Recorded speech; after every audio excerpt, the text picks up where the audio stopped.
The Bits Report. Okay, so we're back up there. My mic is muted on there. I only see your freaking chucklehead mug. Now everybody can hear you through my stream. They just can't see you yet. Okay, so when are you going to fix that? Let me just switch it around. Boom. There we go.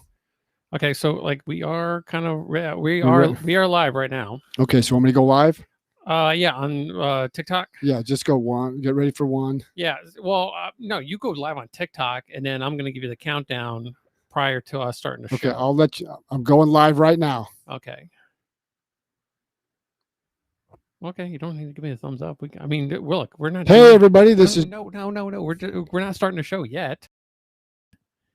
We're just kind of like we're warming up. Yeah, because we haven't been on. Well, right now we're live on TikTok, so we're live on TikTok. Okay. If you're on TikTok, follow us as Ubaldi Reports. Give us a shout out. Yeah, if you want to if you have a question, if you're on TikTok, we'll answer your questions at the end of the show. I'm saying, is that like what they do? Like they do shout outs and stuff like that? Yeah. Okay, well, let's get this going. Let's not wait too long.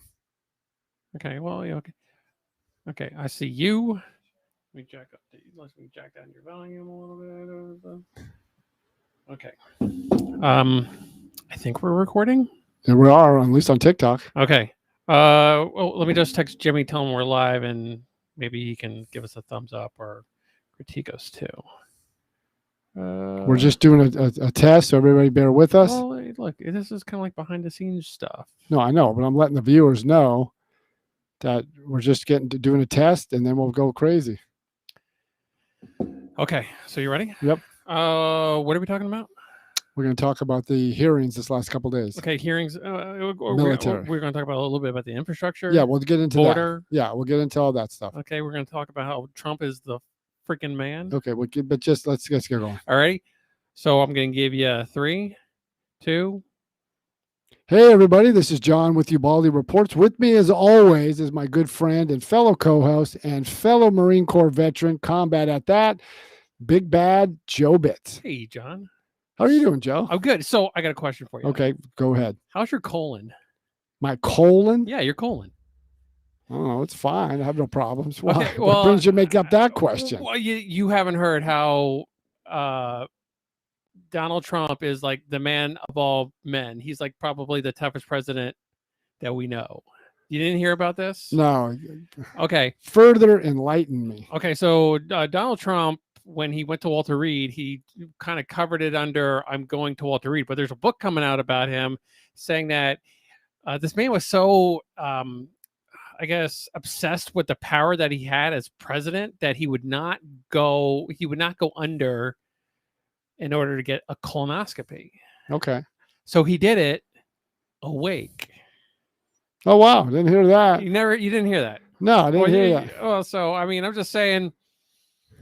When it comes to like, Trump's in his 70s, and he's getting a colonoscopy and he's just like, I don't know. Is it kind of like narcissism where he's just like, I am not giving up power whatsoever. The one thing I do know is that prior to the election of 2016, like a month and a half, he got the coronavirus and he still was, for somebody, if you look at him, he doesn't look like he's in shape, but he's very vigorous.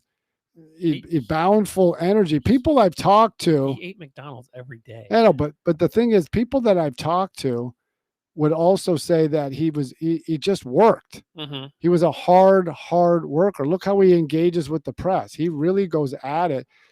Well, the current administration, Joe Biden, that's some of his undoing. And man, he can do that during the campaign where he hides in the basement or he doesn't get a lot of questions from the press.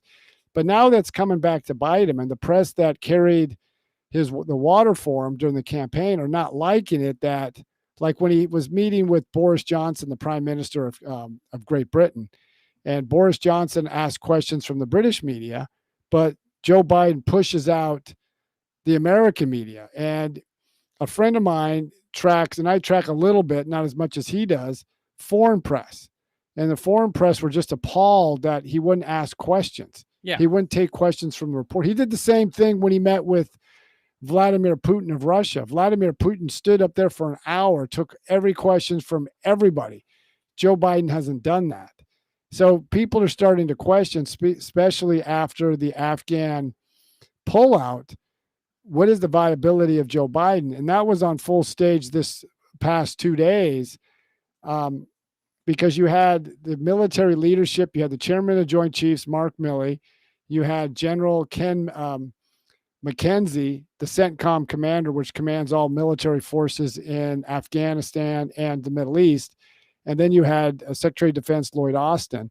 And all three of them said, we told the president, and I've seen reports that General McKenzie did tell the president that we want to keep at least 2,500 troops in Afghanistan to prevent what we saw back in August and currently going on now. But the president rejected that advice. Well, okay. At what level is it? Kind of like a person that is direct in contact with the president told him, or was it like? No, this was the actual president, because I have two sources at the military at CENTCOM and another one at Special Operations Command over at MacDill, and I asked that question. And they said, yeah, request one up to the military command authority. Why are we on this aspect? Why are we pulling out when shouldn't we get the American and citizens out first? Yeah. Well, they were turned down. And the way the command authority works, the CENTCOM commander, General McKenzie, goes directly to the Secretary of Defense. And from Secretary of Defense, it goes to the White House. The other gentleman, the contact he said he confirmed that, but he said it was classified about who said no. I can only speculate, and I'm not going to put words in his mouth. Yeah. But it did go to the White House. Who said no? Now, when the president was on an ABC News interview with George Stephanopoulos, he wasn't ambiguous. George Stephanopoulos asked him, did anybody recommend to keep troops? And he said no, nobody recommended that, or that he recalled. So President Biden told George Stephanopoulos that no one recommended. No. Now, Jen Psaki, the press spokesman, said yes, there were, and she made talking to a friend, Scott McDonald, who's a PR expert, said she did a very rookie mistake. She added more information.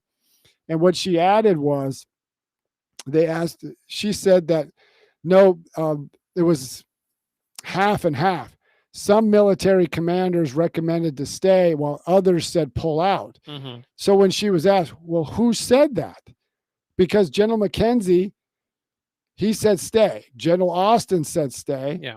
General Milley, the chairman of the Joint Chiefs, said stay. And prior to the Goldwater-Nichols Act, all the other service chiefs could go in and talk to the president. Now, because of the Goldwater-Nichols Act, the chairman of the Joint Chiefs, he speaks collectively for all the other service branches to the White House. So what other military commander or what other military, whether retired or on active duty, said we need to pull out? And Jen Psaki never answered that question. So now we have a big contradiction. And the only way we can alleviate that is for President Biden to hold a press conference to answer that question, and not just a press conference where you're only asking, he gets to ask, well, these who they told me to ask, these are only the questions I'm going to ask, and I'm not going to talk about this subject. Yeah. So we need to have answers, because those are big discrepancies on what the military commander is told. Now, he can make that decision. He was elected, not the generals. But there's a big discrepancy in the advice given in the advice taken. So we are kind of so Mad Marine 86. I mean, if you just want to give him a hi, he's watching you live. Hey, how's it going? Madman 86 Marine Mad Marine 86. That's his name. And the question he had, it's unbelievable that POTUS, President of the United States, and his press secretary lied. Now, going by that statement, it's either somebody's lying or somebody is telling the truth. Now, when they send something up, I can't imagine the military commanders are going to do this openly. They would have to put a proposal to the president so he can review. So there has to be some type of classified top secret document stating what the CENTCOM commander, Secretary of Defense, and chairman of the Joint Chiefs of staff recommended to the president. Yeah. So they're actually kind of like getting into it now with Afghanistan. Is that kind of is that do you think it's like a distraction ploy to kind of get us away from the border? Because the border's kind of been really blowing up as of late. And it just seems like, oh, let's bring this in and kind of. But there's a lot of things out there right now that's going on. Like this week is going to be like a real hectic week because well, you have the Joint Chiefs of Staff hearings. Okay, then you have the border crisis, and then you also we have a looming shutdown in the works. The debt ceiling. Yeah, they want to, Democrats want to spend more of their money, so they want to boost it up a little bit. And then there's the infrastructure bill. Well, but see, the thing is, none of this looks good for the president. First of all, when the chairman of Joint Chiefs, Secretary of Defense, and General McKenzie were on Capitol Hill, it makes the president look bad because they told him this is what you're going to get. And General McKenzie was interviewed, gave testimony in front of Congress back, I think, in April, and he said that if we pull out, there's going to be a collapse of the Afghan army and the Afghan government. And he was proven correct. So if they're using this as a distraction, it's the wrong distraction. Then you've got the border issue. That's blowing up when you had all these illegal migrants coming across the border. And now Secretary Mayorkas of Homeland Security mentioned on Fox News Sunday that they released almost all the migrants into the country. Now, the president is big on vaccinating all Americans and his vaccine mandates, but he put stipulations that if you're a member of Congress and your staff, you don't have to get a vaccine if you don't want to. If you work for the post office. You work for the post office like you do, you don't have to get a vaccine. And then all the millions or the 1.2 million illegals they capture at the border, they're not vaccinated and they're getting released throughout the country. Yeah, and they're giving them the option. But going back to the testimony, I watched it this morning and into the afternoon. They talked about what wasn't done prior to the pullout and what was done during the pullout, but I haven't heard anybody comment about how did we get to this point. We spent 20 years in Afghanistan, and every military commander, national security expert, and presidents of both parties said we're making progress. How did we get this so wrong? And if you remember, the military commanders can quote Sun Tzu when he says the art of war about knowing your enemy. How did we not know the enemy that we were fighting? Mm-hmm. And then you have contradictions where the president says Al-Qaeda is not in Afghanistan. Yeah. And the generals, McKenzie and General Milley and now Lloyd Austin said Al-Qaeda is in. Yeah. So that contradicts what President Biden has said. What intelligence was President Biden looking at that these gentlemen didn't get? Mm-hmm. So there's a lot of contradictions, and we just need to have more answers than we're getting. So Mad Marine, he says that they got to this point because there's no accountability. And there is no accountability. I would agree with Mad Marine. There is no accountability. If you read the Afghan papers, and he didn't play any punches, he didn't try to play partisan politics, blaming this party or that party. He said both Republicans and Democrats never had a strategy. Mm-hmm. They didn't understand the complexities of Afghanistan. They didn't understand the tribal direction. And my 2 tours there, everybody talked about, oh, we got to read history, got to understand. They read the history, but did they understand what they were reading? Mm-hmm. And they just didn't. And I would agree with them. There has to be accountability. How did we get this so wrong for 20 years? 20 years we got this wrong. But okay, at what point you're the highest official in the military of the Joint Chiefs of Staff, and you're like, hey, Mr. President, we need 2,500 troops, so we can have a good or a safe withdrawal from Afghanistan. And the president's like, no, don't worry about it. Well, at what point do you just like, no, that's what we're gonna do? What happens? I mean, at that point where he just takes it upon himself to withdraw the troops. Do all military officials have, before they do something like that, do they have to go through the president? Well, the president sets the parameters. Like when they pulled out of Bagram Air Base, General Jack Keane, the former vice chief of staff of the U.S. Army, now it runs this Institute for the Study of War. He made this comment.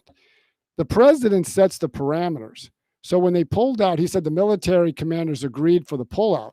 Well, that's not exactly accurate. If you tell them this is only the amount of troops you're going to have, and we're going to reduce troops, so the generals got to make a decision. With less troops, we can't protect both sites. Yeah. So we got to give up one to protect the other. So the president wasn't forthcoming in his responses. It's kind of almost doublespeak. You're saying the military wouldn't have made that decision if they were given other options. And it's just, but going back to the questions that weren't asked, how did we get to this point? I mean, we could talk about Bush didn't resource it correctly, and President Obama over-resourced it, flooded money in. We didn't understand the tribal situation where they've never known a national government. Yeah. They showed pictures to Afghans in the South of Hamid Karzai. They didn't even know who he was. Oh, the president? Yeah. So then we never talked about Pakistan. If you look at the Algerian Civil War during the late 40s into the 50s, with France involved in Algeria, they had sanctuary in Tunisia. Okay. When we fought in Vietnam, the enemy had sanctuary in North Vietnam and lesser degree Cambodia and Laos. You can't win with that type of an arrangement. Yeah. And then the way we trained the Afghans is like when I was in Iraq, I was watching them train the Afghan army. We were training them the way we fight. And we were training them with our weapons. Why don't we train them with their weapons that they're used to and their way of fighting? And it's just beyond me that these questions were not answered. Yeah. So I mean, I like to maybe like reminisce around the border a little bit because it's getting crazy. Correct. I mean, and like you said earlier, that they're sending a whole bunch of immigrants right on through, and they're just kind of dispersing them out throughout the country. And one of the things that I heard through some of the research is that they're giving them the option whether they want the vaccine or not. But see, that's different. I haven't heard that part, but that's different than you must have the vaccine. Now, the problem is everybody wants to blame Donald Trump. He turned over a mess to Joe Biden. That's not accurate. Well, okay. Well, that is not. That's a false statement to say. Maybe devil's advocate here. Maybe the transition of power, because I mean, he kind of fought that tooth and nail, and he did not leave. He did not leave the White House till like a day prior to Biden moving in. So was that maybe that transition of power? Maybe kind of stumped the administration coming in? No, I think the administration, President Biden, if you go back to June of 2019, when the moderator in the first Democratic debate said, in your health care plan, would you include illegal immigrants? And everyone raised their hands, including the Vice President Kamala Harris, then a senator, and then you have, Vice President Joe Biden raised their hand. So they were going to undo everything that President Trump did. Now, President Trump had fits and starts with his immigration. Yeah. They had a surge through the border, but he stopped it because he told the country south of the border, you will do this. Yeah. There was consequences, and everybody knew that there was consequences. Now, Kamala Harris and Joe Biden have been saying that we have to fix the place of origin, meaning the Northern Triangle. Yeah. Which is Honduras, Guatemala, El Salvador, and Nicaragua. Now, Robert Ford Jr., who gets on Fox and Friends, special report with Brett Baer, and he gets on the panel and he keeps saying, well, what we need to do is focus on the countries of origin. So the question I would throw to him, how do you do that? How do you improve the rule of law in those countries? How do you make sure that the executive is independent of the legislature and judiciary? How do you end the corruption? How do you end these basic services that we're so used to here? No one has an answer to that. And those are the problems that need to be addressed, but you're making it an impossible thing by sending more money. We spent, I think, almost $50 billion since the 1960s in those couple countries. Mm-hmm. So we're not learning anything. And no one's coming up with any difference. And now you're seeing not just the migrants or illegal migrants from those Northern Triangle countries. Haitians are coming in because they saw, well, we can't go by boat because the Homeland Security Secretary Mayorkas said to Cubans and Haitians, you will be returned. So they get the cartels to bring them up through Mexico, and now they're staying. And then you have, and the word has gotten out, if you bring children with you, Yeah. you're staying. Yeah. They're not going to release you. And if your child is born in America, even though you're illegal, yeah, that child is a naturalized citizen. And that goes back to the 14th Amendment, which wasn't, it needs to be adjudicated. That was for freed slaves after the end of the Civil War. Right. It's never been implied that anybody coming here has a child born in America. That child is an American citizen. Okay, so Matt Marine is chiming in on TikTok, and he did say that he disagreed with what you said about how they should have like maybe focused on eliminating the cartels. So how would you kind of maybe respond? Well, that goes back to the governments in these countries. These governments in these countries are hugely corrupt, and they feed to the cartels because the cartels also provide services to the people that the government does. So when you have weak institutions, something's going to replace it. It's almost akin to what's going on in our urban cities. And I apologize. Man Marine is a she, so. Okay, well, we apologize that. But going back to your question for Mad Marine, is the cartels have taken the place of the government. They provide services to the people, so they become stronger as the government becomes weaker. It's just like in the cities. When the city can't operate, what takes its place? The gangs. That's what's going on in these cities. These cartels are much stronger now than the government. And then you have corruption at the governmental level. So the people have no choice but to go through the cartels. And I know from Mad Marine, I like your comment. We know women can be Marines too. And to your question, we had a female Marine in my unit. She was mugged, and she kicked the snot out of the two guys that mugged her. Well, so I think also Marines can be female Marines can be just as tough. Mad Marine should also know that we're both Marines. So, you know, hey, sorry.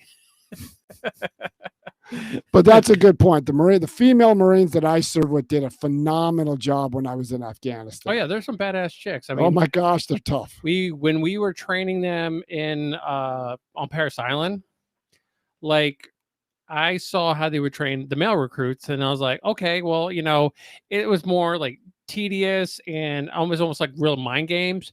But these female drill instructors on these female recruits would just straight up slaughter them. And I'm like, I don't know how you do it. I mean, because the female drill instructors were so relentless, and it was just like, it was almost like uncomfortable to watch at times. Well, then she's got a daughter that's an MV-22 crew chief, second generation. Go Semper Fi on that. Oh, hurrah. But I mean, there's a lot of these they're not focusing. They're just playing politics with it. And there needs to be, we can't just demonize both parties play this. They're playing politics with the border. And what they need to focus on is, let's pass immigration. We can't do executive orders. That's not what the executive branch was for. That's Congress. Congress, do your job. Now, Congress complains about because they don't want to make the hard choices. They need to start making the tough choices, or otherwise get out of office and get someone who will. Yeah. So also maybe we should let Mad Marie know that if she wants to go live on live after the show, we can do that for a little bit. Yeah, that'd be great. But I mean, you're in front of her, so you need to tell her. No, if Mad Marine wants to go live after the show, we'll bring her on and we'll talk back and forth on that. It would be great for the segment. So, and then let's talk about, you know, money. Yeah, money. Because we got this infrastructure bill looming. We also have a looming shutdown. It just seemed like as soon as we kind of like, okay, it just seemed like after the previous administration relinquished control of the White House or and they handed over to the Biden-Harris administration, they just kind of they crapped the bed on this thing. Well, what they did is they believe they want a mandate to govern this way. But that if you actually look at it, people voted for Joe Biden not because they liked what he was going to do or his policies. They liked that he wasn't Donald Trump. Okay. But then on the second part of this is Joe Biden ran all of last year. I'm competent. I can bring stability. But then you look at everything he's touched, the border, Afghanistan, the economy, he's failed. Yeah. I mean, like he talked about, we're going to rebuild alliances. He's caused more problems with our allies because our allies realize we're not going to be there for them or may not be there. Mm-hmm. And our enemies realize America's weak. America is a sinking empire. So there's a problem there. And that's why his poll numbers are dropping. Yeah, they're almost. I think they said they were lower than Kamala's. Yeah, and wasn't Kamala's negative? Well, right now he went from in the high 50s, he's down into the low 40s, and in some of the key battleground states, like today, I think it was North Carolina, Mm-hmm. he's 31% approval rating, and a lot of it has to do with economics, the Afghanistan. But does it really matter if he's not going to run again? Well, I mean, but that like this is like, every president does like 2 terms. You have the first term, and then the second term is almost like what we like to call in the Marine Corps a short timers disease, where they're just like, look, after this, I'm done. But so see, the problem is every Democrat is tied to Joe Biden because the bench is very thin. Mm-hmm. Because of Barack Obama, Hillary Clinton, even Nancy Pelosi, when she run the speakership in 2006 and then in 2018, she campaigned as a moderate. Yeah. Then she governs as a progressive, and then her moderates get obliterated at the polls because the progressives are in safe seats. The moderates are in those 50-50 split seats. Yeah. So that's the problem. Now, going back to the infrastructure bill, one's passed. That came out of the Senate. That was a bipartisan infrastructure deal, went to the House. It sat there since July because Nancy Pelosi aligned herself with the progressives saying, we will not vote on that bill unless we get the 3.5 trillion. Even Joe Biden, just like minutes after he had an agreement, said, I'm not going to sign the 1.1 till I get the 3.5. So Nancy Pelosi was going that way until yesterday she pulled away and said, let's have a tentative vote tomorrow, Thursday, for the 1.1. But now you're getting resistance from the progressives. They said, we're not voting on that one until we get the other. But Joe Manchin, the Democratic senator from West Virginia, stated, I'm not voting for that. It's too much spending. Mm-hmm. And so now you got an impasse. And then tomorrow is September 30th, where the debt ceiling needs to be raised. They want Republicans' help, but Mitch McConnell, the minority leader of the Republicans from Kentucky, stated, you want us to pass the debt ceiling, but you don't want our input on spending. So you raise the American credit limit, but at the same time, you're spending 3.5 trillion. It'd be like having a credit card. Let's raise your interest rate. I mean, the credit limit so you can spend more money. That doesn't make sense. So I did have a question about our national debt. Now, like in New York City, you'll see like this looming big number. That's the national debt. Okay, our national debt. Is that debt like I accumulated, you accumulated? That's everything. Or so like if I have a loan, that's my debt kind of thing? Yeah, there's a couple things. There's or is that our government like willy-nilly just writing checks? It's a combination of everything, but that's government debt. Okay. And so I had something come to mind is that no one has been bringing up what I think would be a good way to not only cover this 3 trillion, but cover it very, very fast is a fair tax. Like if we just eliminated income tax, because now in this bill, they want to check our bank accounts. Yeah, okay. That'd be great. Yeah. So they want to look at our bank accounts. And if we make and they want if it's over $600, which is, if anybody understands tax law, if $600 is when it starts becoming taxable. If I paid you like $599, you don't have to put that in as taxable income. But see, the problem is we can talk about changing the tax laws. We can talk about going to the fair tax. We can talk about a flat tax. That's all to me schematics. The problem is the Congressional Budget Office, which is a nonpartisan group, they rate everything, just the numbers that are given. And what they said is it's not the money coming in, it's money go out. Yeah. We spend more money. Yeah. So you're telling me, and I would tell members of Congress from both parties who are just as egregious of each as everyone, you're not reducing spending. You're telling me in 2021 that every program, every department, every agency is needed? That makes no sense. Even the Department of Defense, where we come from, there's a lot of ways that we can reduce spending and make sure that the Department of Defense meets two criteria in its mission: is deter war and protect the homeland. Everything else doesn't fit that criteria, needs to go. So if we don't radically reduce spending, we're never going to end it. Yeah. So, but like with the fair tax, I would think that if you attack, okay, so I mean, I would have to look more into this, but what percentage of people actually throughout the country pay their taxes? Well, that's another thing. There was like the tax foundation, this argument that the wealthy aren't paying their fair share. They pay almost, they looked at it, they pay almost half of all the taxes in the country. The lower half pay almost no tax. And that's where I think the fair tax comes in, because if you buy a pack of cigarettes, you buy some soda, you buy candy, you buy McDonald's, you go to the nail salon, you go to the hair salon. There's all these avenues where they can just increase the number. So you have like the state tax, and then you just add like a 3% or maybe even a 4% federal tax to that.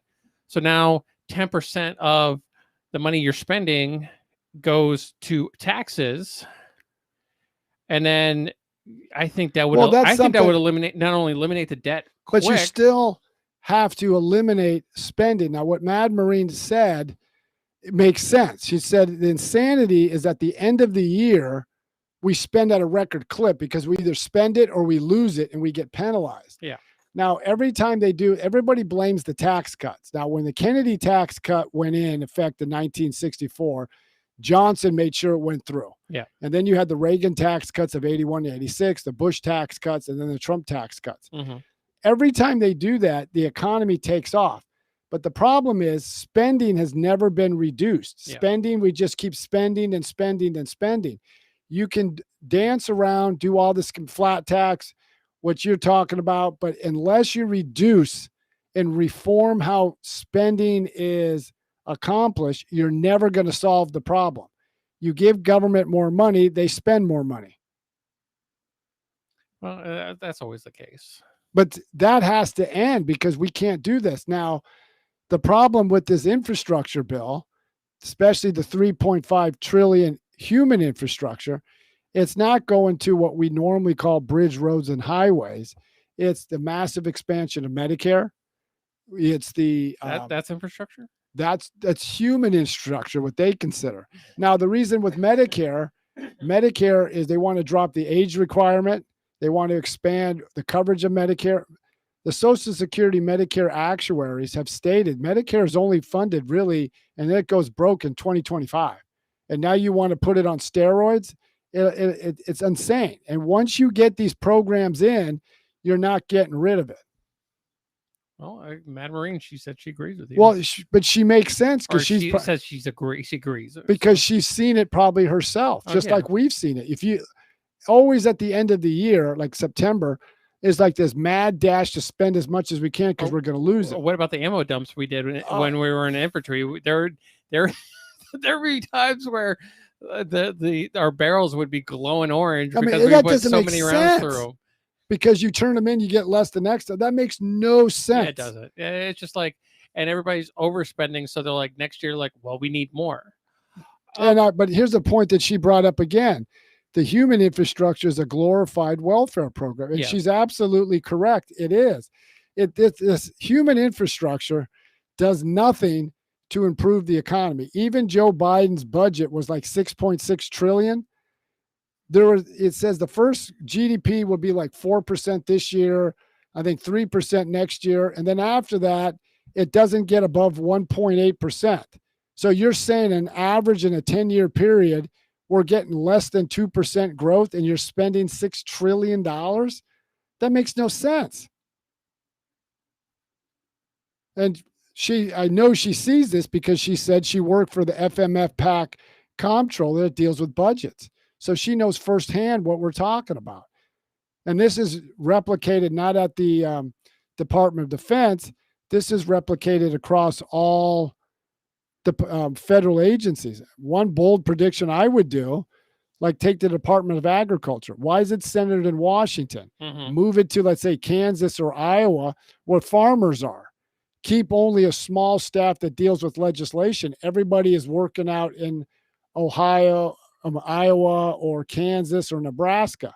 Move the Interior Department out of D.C., move them to where their constituents are. Yeah. Then sell those buildings, move everybody together. But we need to start looking at this stuff because we can't keep spending like this. We're going to hit, and this is what Joe Manchin, the Democratic senator from West Virginia, had stated in an op-ed 3 weeks ago in the Wall Street Journal, that what's next year going to look like? What if we are in a recession? What if there is a foreign crisis? What if there's another pandemic? We've already spent $6 trillion through this COVID relief, and we haven't spent all the money. And we're going to spend another $3.5 trillion. We should actually look into that, shouldn't we? Oh, yeah. But now you've got the Committee for Responsible Federal Budget said it really isn't 3.5 trillion. They're putting it up as high as 5 to 5.5 trillion because the math doesn't add up. Well, no, because they want two bills. One's the 3.5 and what's the 1. But even just a 3.5 trillion. Yeah. They're saying that the cost truly is 5 to 5.5 trillion because the way the math they're using. And then when Joe Biden and then Nancy Pelosi, the Democratic speaker, said it's free, even those who are allies and support what they're doing said nothing's free. It's like, you got a child, you're paying her way to go to college. Yeah. It's not free. Somebody's paying. No, but the way they put it is like, if I'm making $1,500 a month, I can afford a house that costs me $1,500 a month. So technically it's free. Yeah. It's just, I'm working for nothing. I know it's just, but I mean, I look at it this way. Anytime a government official says it's free, tell me, like, remember the Affordable Care Act, whatever, not debating the merits of it. President Biden said this, President Obama stated, it's not going to cost us. It's going to reduce the federal debt. We'll save this much money. It had the opposite effect. So, well, it's definitely going to be interesting next week to see how all this goes. What do you think they're going to do with the ceiling? You think my guess is, you think they're going to just back it? No, my guess is they're going to kick the two infrastructure bill, the 1.1 and 3.5 trillion, for the next couple of weeks. But they're going to have to pass the debt ceiling. They're going to raise that. Okay. If they don't, because they can't have a shutdown. Because it's going to be on their watch. Every time there was a government shutdown, the Republicans controlled the branch, whether the House, the Senate, or the executive branch. Yeah. This time, the Democrats control all three. So they will own this government shutdown. Yeah. There's no, because remember, I think it was a few years ago with when the government shut down with Trump, and it was like McDonald's all around. Well, but the problem is the Republicans control the branch. The Democrats control all three. They own this. So I'm guessing they'll pass that and kick the other two down, because if Nancy Pelosi thought she had the votes, she would have taken the vote up all by now. Yeah. And I don't think she has the votes. Yeah. So, I really can't wait. Hopefully a little bit more comes out with, immigration.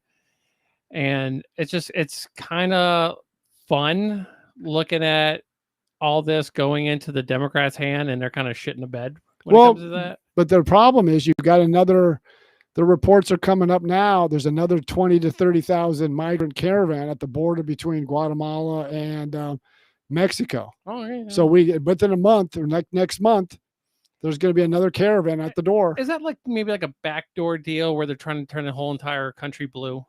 Well, it could be. There's reports. There's some that wanted that to bring more immigrants in. They're both Democrat. You turn these places blue, but there's a lot of Latino communities. They don't like this because they go in their neighborhoods. They don't go to the progressives where Nancy Pelosi lives. Yeah.